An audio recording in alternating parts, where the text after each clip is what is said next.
এটা তো ঘরগিন্নি সাপ। এই সাপটা তো নির্বিষ। কার কাজ এটা? বেশ বিরক্ত হয়ে রুবায়েত বলল। পেটি কোচানো লুঙ্গি গায়ে কচির বাপ মকবুল নড়ে উঠল। ডাক্তার সাপ, সাপ তো সাপই হইল, না খামড়াইলে কি তা বোঝা যাইবনি বিষ আছেনি না নাই। আপনারা এতদিনেও সাপ চেনেন না? আশ্চর্য! সাপ কত উপকার করে। সাপ সেদে কামড় দেয় না, আর ও তো কোনো ক্ষতি করেনি। শুধু শুধু।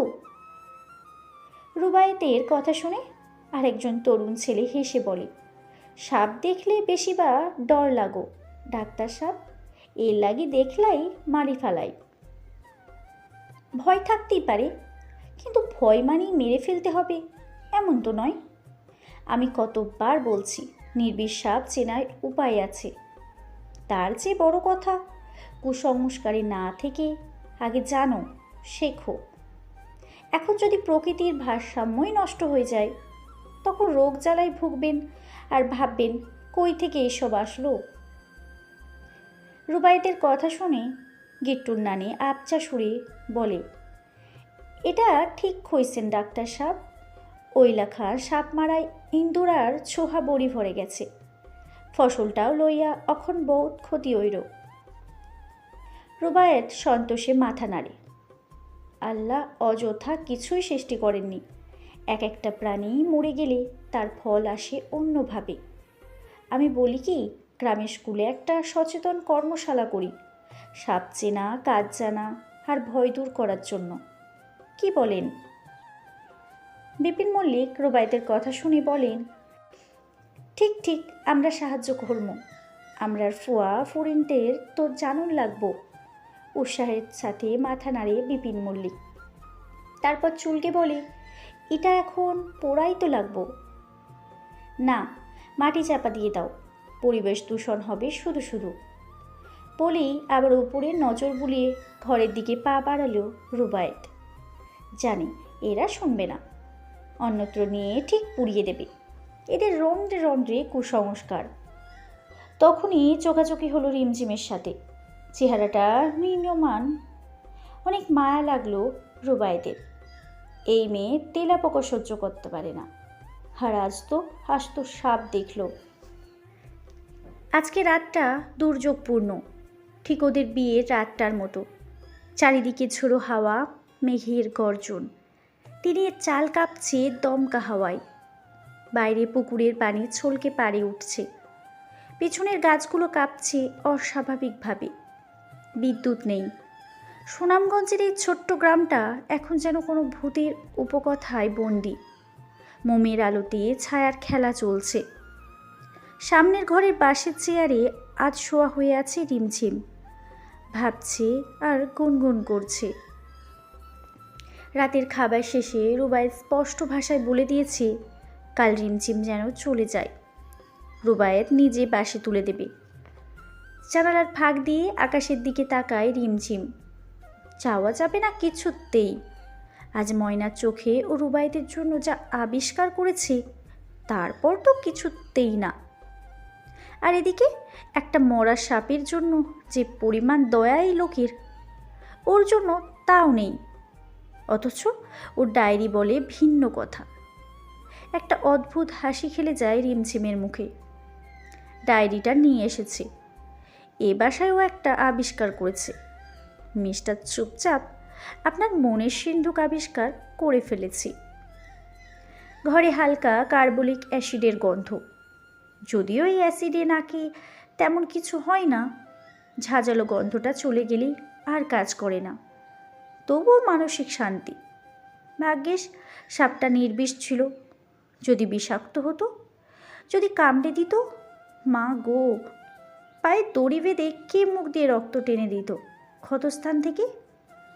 আর যদি মাথা চাকায় সে, আল্লাহ, আবার বেশি চিন্তা করছি। নিজেকে শান্ত করতে মোবাইলটা বের করে নিজেদের বিয়ের ছবি দেখে। মেরুন কাতানি ছিল সে। রুবায়েত পরেছিল অফ হোয়াইট শেরওয়ানি। ছবিতে হাত বুলিয়ে সেই দিনটা আবার যেন অনুভব করে। বিয়ের রাতে বউ সেজে খাটে বসেছিল রিমঝিম। বাইরে কি প্রলয় হচ্ছে তখন। মনে হচ্ছিল পৃথিবীটা বুঝি টলছে, আর ওর মনটাও। সারা জীবন বাবা মা কখনোই কোথাও একা ছাড়েনি। পুরুষ মানুষের সাথে একা একা সময় কাটানো, ওরে বাবা! অথচ কি অদ্ভুত, আজ তারাই আয়োজন করে একটা ছেলের কাছে পাঠিয়েই দিল। রুবাইয়ের যখন রুমে ঢোকে, রিমঝিম বুঝে নেয় ওর প্রতিটা চলন, ফ্রেশ হওয়া, পানি খাওয়া, হালকা কাশি, সব। এদিকে ও নিজে তখন বিরক্তির চূড়ায়। ভাবে, আয় না বেটা, ঘোমটা তুলে মুখ দেখ, আমি সব ধুয়ে কাপড় বদলে হালকা হই। রুবায়েত কাছে এসে গলা খাকারি দিয়ে সালাম দেয়। তুমি চেঞ্জ করে নাও আগে, ওভাবে বসে থাকলে পা জমে যাবে। রিমঝিম উঠে দাঁড়ায়। ভাবে, বাহ, আপনি থেকে এক্কেবারে তুমি, উন্নতি তো। খুশি হয় কিছুটা। ঠিক তখনই একটা বিকট শব্দে বাজ পড়ে কোথাও। রিমঝিম মা গো বলে রুবায়েতকে চাপটে ধরে। একদম চাচা যান বাঁচা অবস্থা, কোনো রোমান্টিকতা নেই। রুবায়েত প্রথমে থমকে যায়, তারপর নিজেও জড়িয়ে ধরে। ফিসফিস করে বলে, বাজে ভয় পাও বুঝি? রিমঝিমের কান গরম হয়ে যায়। ভাবে, ধুর, প্রথম দিনই ব্যাটা বুঝে ফেলল আমি ভুইতু। ওকে ছেড়ে বলে, খুব ভয় পাই। রুবায়েত হেসে ফেলে, বলে, আর কি কি ভয় পাও? রিমঝিম জামা কাপড় হাতে বাথরুম যেতে যেতে বলে, বহু কিছু। সবচেয়ে ভয় পাই সম্পর্ক হারাতে। রাত গভীর, বৃষ্টি ঝরছে ছাদের উপর। দারুণ ঘোর লাগা সে শব্দ। হঠাৎ রুবাইয়ের ঘুম জড়ানো কণ্ঠ ভেসে আসে, রিমঝিম ঘুমাতে আসো, অনেক রাত হয়েছে, ঝড় বৃষ্টি হচ্ছে, বাজ পড়লে ভয় পাবে। তুমি ঘুমিয়ে পড়ো, আমি ঠিক আছি, এখন আর তেমন ভয় পাই না। তা তো আজ দেখলাম, তবে এখন যে আর সম্পর্ক হারাতে ভয় পাও না সেটা স্পষ্ট। চলো এখন। কাছাকাছি চলে এলো। বিজলির চমকে চশমা ছাড়া রুবায়েতকে কেমন বোকা বোকা লাগছে। উঠে দাঁড়ায় রিমঝিম। কাউন্সিলিং করা ডাক্তার বলেছিলেন সম্পর্কগুলো যত্ন নিতে হয়। নিজের অহং, রাগ, জিদ একপাশে রেখে সব কিছু আবার আগের মতো করার চেষ্টা করো। তারপর মিষ্টি হেসে ইঙ্গিতপূর্ণ গলায় বলেছেন, সময় তো পাবে সব হিসাব নেবার। রুবায়েতের দিকে তাকিয়ে রিমঝিম স্পষ্ট গলায় বলে, সম্পর্ক হারাতে এখনও ভয় পাই, আর এই জন্যই। কথা শেষ হবার আগেই রুবায়েত বলে ওঠে, তাই? বিদ্রুপ ভরা কণ্ঠ।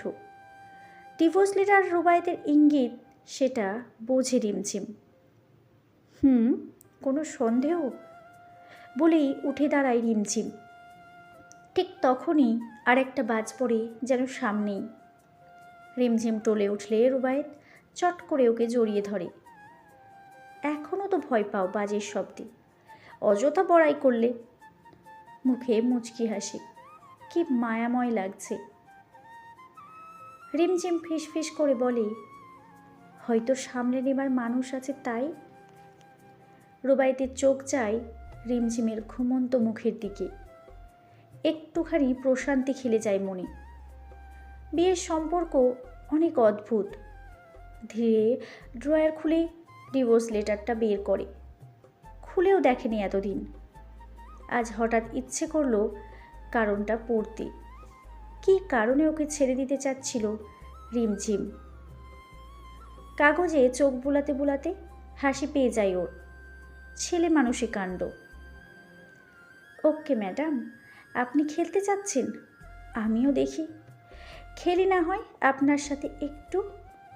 আপনার যাওয়া কাল আর হচ্ছে না তবে।